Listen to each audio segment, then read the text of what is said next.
आप सभी दोस्तों का स्वागत है आपके अपने चैनल मध्य प्रदेश सरकारी योजनाएं, जहां आपको हर मध्य प्रदेश की सरकारी योजनाओं की जानकारी सबसे पहले मिलेगी। सभी सरकारी योजनाओं का सबसे पहले लाभ उठाने के लिए आपके अपने चैनल को सब्सक्राइब करें और साथ ही पास में घंटी का आइकॉन दिख रहा होगा उसे दबाएं, ताकि आपको चैनल के सारे न्यू वीडियो की जानकारी मिल सके। केंद्र सरकार द्वारा शुरू की गई सुकन्या समृद्धि योजना का मकसद देश की बेटियों के भविष्य को सुरक्षित करना है। सुकन्या समृद्धि योजना वर्ष के तहत 10 वर्ष से कम आयु के माता पिता या किसी अन्य अभिभावक बेटी के नाम पर खाताधारक हो सकता है, और इस योजना के तहत अब सरकार द्वारा 7.6% ब्याज का लाभ दिया जा रहा है। इस योजना के अंतर्गत एक परिवार की केवल 2 बेटियों का ही खाता खोला जा सकता है। इस योजना के अंतर्गत एक वर्ष में न्यूनतम 250 रुपये और अधिकतम 1,50,000 रुपये प्रति वर्ष निवेश किया जा सकता है। इस योजना में निवेश करने पर आयकर धारा 80C के अंतर्गत कर छूट भी मिलती है। आप पैसा जमा कर सकते हैं, चेक कर सकते हैं, ड्राफ्ट या नेट बैंकिंग किसी भी तरह से कर सकते हैं। सुकन्या समृद्धि योजना के तहत आपको सिर्फ 15 साल तक पैसे जमा करने होंगे।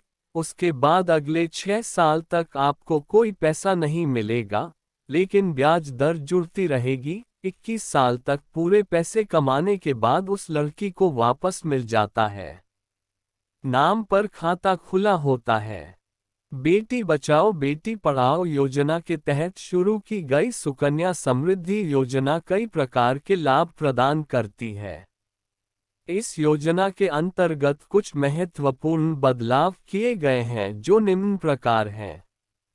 सुकन्या समृद्धि योजना के अंतर्गत राज्य को न्यूनतम 250 रुपये सालाना जमा करना होता था, लेकिन अब इस योजना में दिए गए बदलावों के अनुसार अगर आप न्यूनतम 250 रुपये की राशि में किसी भी तरह का बदलाव नहीं कर पाएंगे तो आपको मैच्योरिटी राशि के ब्याज दर में किसी भी तरह का बदलाव नहीं करना पड़ेगा। इसका मतलब यह है कि आप डिफॉल्ट घोषित नहीं होंगे।